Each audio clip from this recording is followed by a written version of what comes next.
When I was young in the late 70s and early 80s, my wife was also young with me. She was a year behind me in school, and we lived in the same town, and we were both, out running the streets all the time as kids, and we had the best time. There was a huge, huge group of us, and heterosexuality was everywhere. I mean, that is what mattered. And you had movies and Disney cartoons and everything that talked about love between a man and a woman. And every weekend we were out, we hit the streets, we were drinking and driving, and oh, we did. We had the best time drinking and driving and drugging and running around. We would drive through Burger King. That's where we all hung out. And Winn-Dixie parking lot was across the street from Burger King. That was the rougher place. You had to kind of graduate to get to hang out there, which we both did.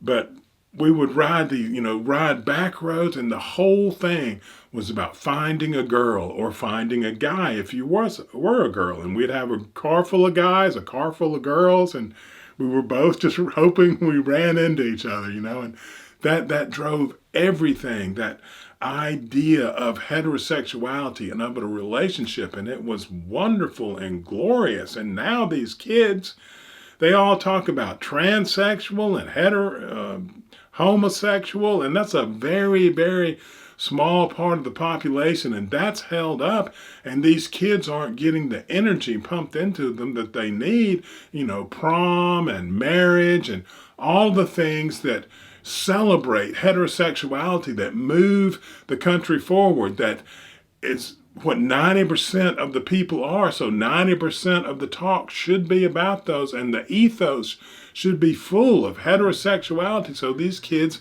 can have that experience of being. And yes, we got hurt and it was painful and sometimes it didn't work out right, but every once in a while, you were in a Camaro sitting sort of on a ledge looking at a field in the moonlight and drinking a beer and kissing the most beautiful girl in high school. And oh, that's paradise. That really is. And I want these kids to get back to that, because everything in society, the movies, the ideas, the proms, the heterosexuality, come together to make that moment more electric than just about anything on this earth.